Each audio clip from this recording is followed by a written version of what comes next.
ஆனா இப்போ நீங்க வந்து நெக்ஸ்ட் இயர் ஜூலைல 26,000 கிராஸ் பண்ணோம் அப்படின்னு சொல்றீங்க. நெக்ஸ்ட் மந்தேவா?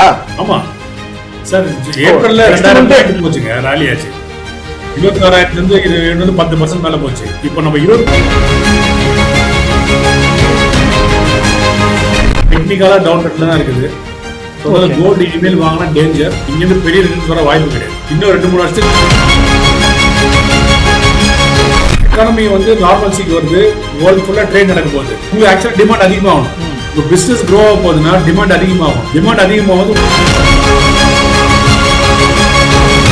50 செக்டர் இருக்குன்னு வச்சுக்கீங்களா, ஒரு 20 செக்டர் வேர்ல்டு வார்னால அஃபெக்ட் ஆயிருந்துன்னு வச்சுக்கோங்க. அந்த 20 செக்டர் இப்போ நார்மல்சிக்கு வந்துருது. அவங்களாம்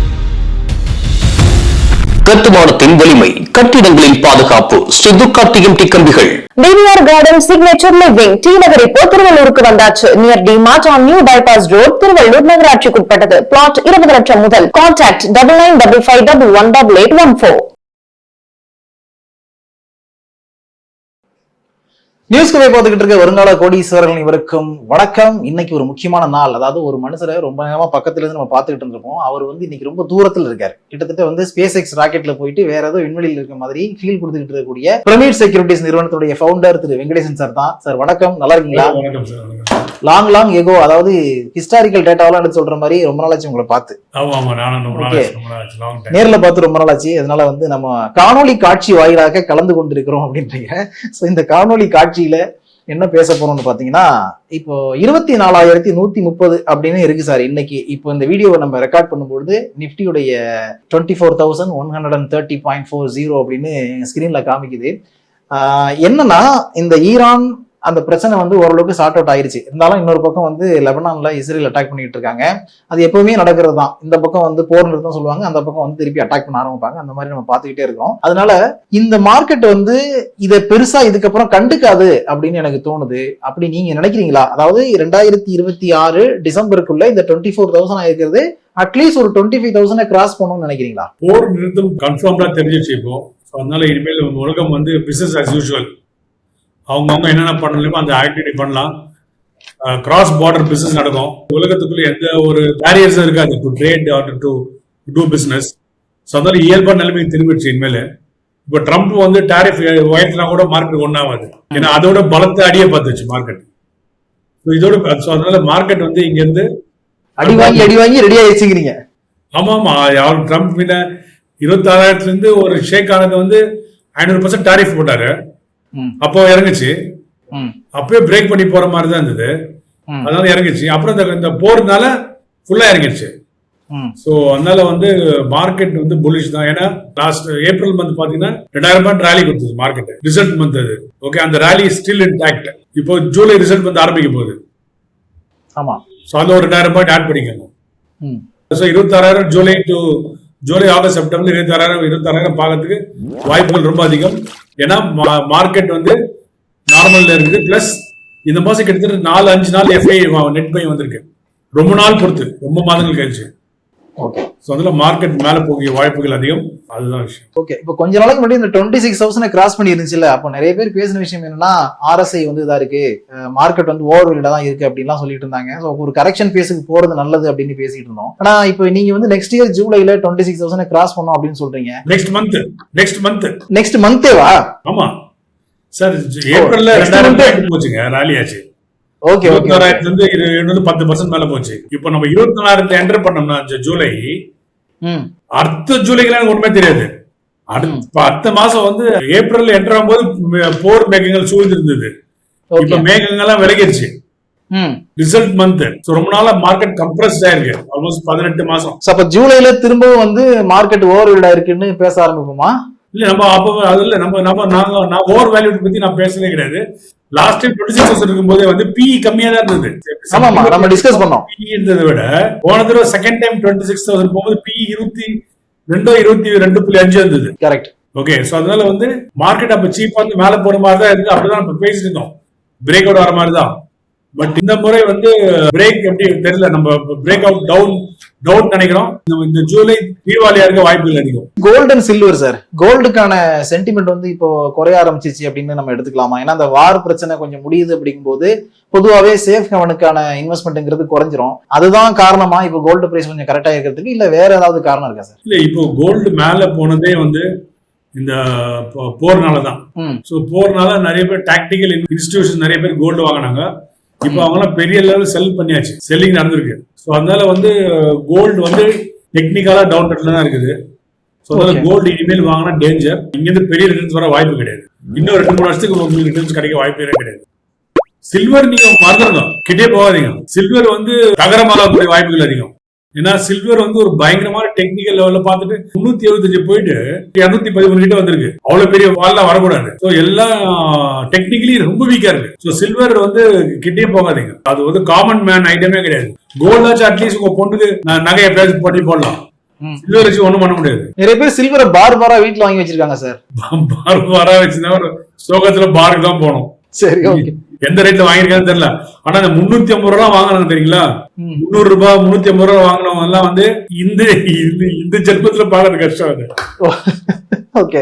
சோ அடுத்தது அமெரிக்க டாலருக்கு நிகரான இந்திய ரூபாயுடைய மதிப்புங்கிறது இப்போ வந்து 94 ரூபா 40 பைசாவா இருக்கு. கொஞ்சம் வந்து இறங்கி இருக்கு, கருணை காமிச்ச மாதிரி கொஞ்சம் இறங்கி இருக்கு. ஓகேவா? இத நீங்க வந்து நெக்ஸ்ட் என்ன மாதிரி நடக்கும்னு எதிர்பார்க்கறீங்க? ஏன்னா 2 விஷயம் இருக்கு. ஒண்ணு என்ன பாத்தீங்கன்னா, இப்போ நம்ம ஆர்பிஐ கவர்னர் வந்து ரெப்போ ரேட்டை இன்க்ரீஸ் பண்றதுக்கான ஒரு மீட்டிங் போட போறதா சொல்லியிருக்காரு, பேட்டி கொடுத்திருக்காரு. ஸோ ரெப்போ ரேட் வந்து இன்க்ரீஸ் ஆகுற மாதிரி தெரியுது. ஏன்னா ரொம்ப நாளா வந்து அந்த 5.25 அப்படிங்கிறதே இருந்துகிட்டு இருக்கு. ரிமைன் அன்சேஞ்சுங்கிற நியூஸே நம்ம பார்த்துக்கிட்டு இருந்தோம். ஸோ கூடிய சீக்கிரம் வந்து இந்த 5.25 இருந்து 5.5 இன்க்ரீஸ் ஆகுமா, இல்ல 5.75 இன்க்ரீஸ் ஆகுமா? அதுக்கு வாய்ப்பு இல்ல. 5.25 இருந்து 5.5 இன்க்ரீஸ் ஆகும் நினைக்கிறேன். அந்த மாதிரி இன்க்ரீஸ் ஆகுதுங்கிற பட்சத்துல அது வந்து ருபியை ஸ்ட்ரென்தன் பண்றதுக்கு ஹெல்ப் பண்ணுமா சார்? கண்டிப்பா. என்ன பொறுத்த நம்ம வந்து ரேட்ஸை வந்து ரொம்ப சப்ரஸ் பண்ணி வச்சிருக்கோம். நம்ம ரேட்ஸ் வந்து இட் இஸ் நாட் நேச்சுரல் ப்ராசஸ்ல இல்ல. ஓகே. சோ ரேட் ஹைக் பண்றது 2 விஷயத்துல எதுக்கு நல்லதுனாக்கா, ஒண்ணு வந்து ஹைக் பண்ணும்போது மல்டிப்ளையர் எஃபெக்ட் அதிகமாகும். இப்போ சப்போஸ் 1% ஏத்துறான்னு வச்சுக்கீங்களேன், பேங்க்ஸ் அவன் லெண்டிங் 1% ஏத்துவான். ஆமா. சோ 10 லட்சம் கோடி லெண்ட் பண்ற ஆளு 1% ஏத்துனா ஃப்ரீயா 10,000 கோடி வரும். இதனாலதான் முன்ன ஒருத்தர் ஏத்துறப்போ மார்க்கெட் பேங்க்ஸ் எல்லாம் பறந்தது.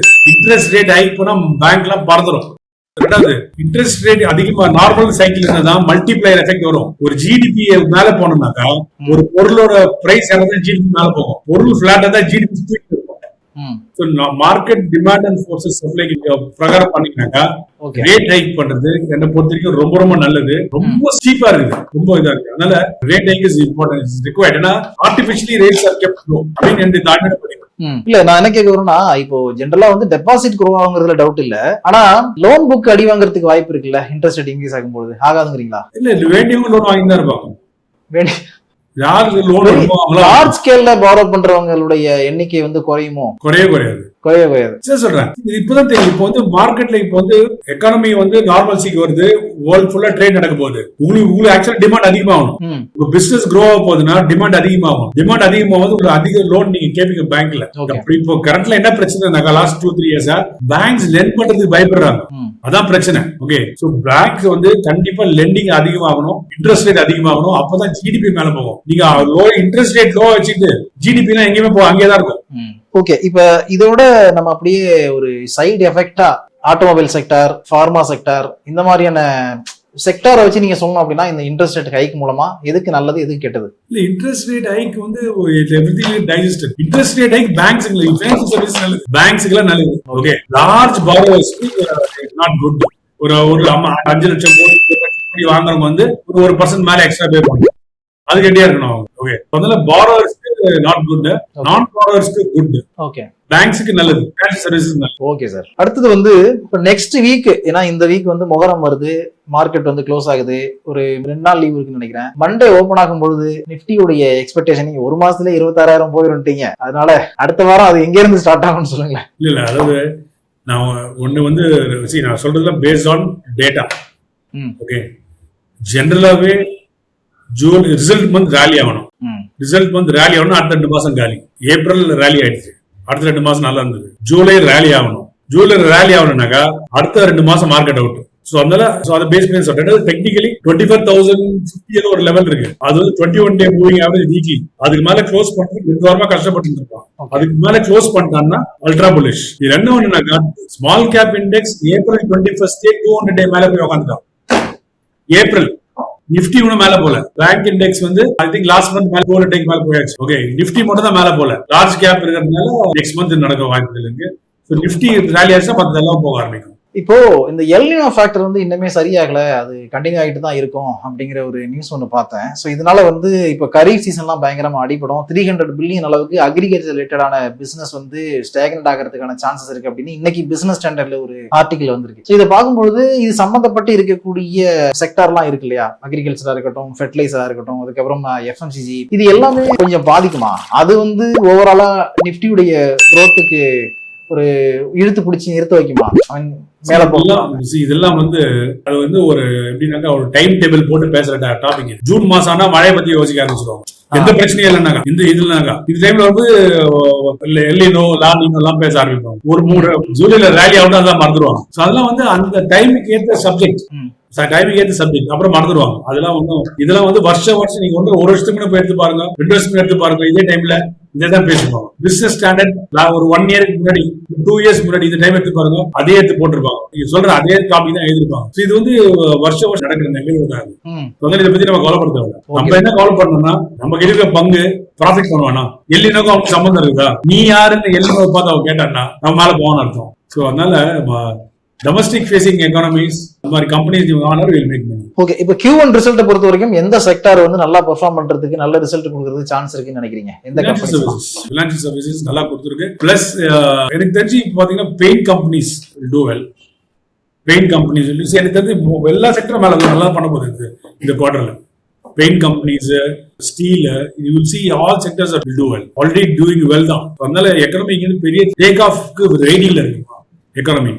ஸோ டேக் ஆஃப் ரெடியா இருக்குனாக்கா ருபி ஸ்ட்ராங் ஆகும். ருபி ஸ்ட்ராங் ஆச்சுன்னு வச்சுக்கீங்களேன், ருபி 94 90 பாத்துட்டீங்கன்னாக்கா அதுக்கப்புறம் நீங்க மார்க்கெட்ல என்டர் பண்ணலனாக்கா நீங்க வேஸ்ட், நீங்க ரொம்ப வருத்தப்படுவீங்க. ஏன்னா rupee is the best indicator of the growth of economy. அந்த ஒரு இண்டிகேட்டர் பார்த்தாலே போதும் எக்கானமி க்ரோ ஆகுதா இல்லையா அதை பார்த்தாலே போதும். ருபி வந்து 88 89 இருந்து 83 வரைக்கும் வந்தது லாஸ்ட் இயர். அதுக்கப்புறம் இந்த வார்னால திருப்பி 95 போயிடுச்சு. இப்போ திருப்பி இதுல இறங்கி ருபி வந்து 90 எல்லாம் கட் பண்ணி கீழே கண்டிப்பா வரணும். அது வந்தாதான் எக்கானமி க்ரோ ஆகுதுன்னு அர்த்தம், இல்லைன்னா எக்கானமி க்ரோ ஆகலன்னு அர்த்தம். 90 கட் பண்ணி வந்துரும் நினைக்கிறீங்களா? அதுதான் இண்டிகேஷன். அது கண்டிப்பா 90 கீழே வரும், கண்டிப்பா ஒரு வாய்ப்பு இருக்கு. ஏன் சொல்றேன்னாக்கா நான் இதை ப்ரெடிக்ட் பண்றது வந்து எக்கானமிக் க்ரோத் சொல்றேன். நான் இங்க இருந்து எக்கானமிக் ஃபுல் ரிகவரி வரும் சார்.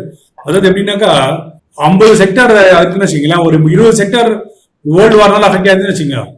அந்த 20 செக்டார் இப்ப நார்மல் சீக்கு வந்துருது. அவங்க எல்லாம் ஆபீஸ் போக ஆரம்பிக்க போறாங்க. அப்போ வருமானம் வரும்ல. சோ வந்து அதுக்கு ஜிடிபி ஆட் ஆகும். சோ இதெல்லாம் இப்ப ஜிடிபி, ஜிஎஸ்டி கலெக்ஷன் எல்லாம் பறக்க போகுது. நான் ஏன் பர்டிகுலர் பெயிண்ட் சொல்றேன்னாக்கா இது ஒரு நல்ல இண்டிகேட்டர், இன்வெஸ்டர் வாட்ச் பண்ணலாம். சடனா பெயிண்ட் கம்பெனி நிறைய ஆட் கொடுக்குறாங்க, ஏஷியன் பெயிண்ட் நிறைய ஆட் கொடுக்குறாங்க. ஏதாவது ஒரு கம்பெனி நீங்க திடீர்னு ஆட் நிறைய கொடுக்க ஆரம்பிச்சாங்கன்னா அந்த செக்டர் மேல போகுது, அது குட் இண்டிகேட்டர். அது மாதிரி பார்க்கலாம் நீங்க. அதான் பெயிண்ட்ஸ் லுக்கிங் குட்னு சொல்லுவாங்க. ஓகே சார், இவ்வளவு நேரம் நிறைய விஷயங்கள் ஷேர் பண்ணதுக்கு ரொம்ப நன்றி. கூடிய சீக்கிரமே இதே மாதிரி மீட் பண்ணி அடுத்து வந்து இன்னும் டீட்டெயிலா பல விஷயங்கள் பேசுவோம். Thank you so much sir. Thank you so much. இந்த வீடியோ உங்களுக்கு பிடிச்சிருந்தா லைக் பண்ணுங்க, ஷேர் பண்ணுங்க, கமெண்ட் பண்ணுங்க. மறக்காம பெல் பட்டனை கிளிக் பண்ணிட்டு சப்ஸ்கிரைப் பண்ணிடுங்க.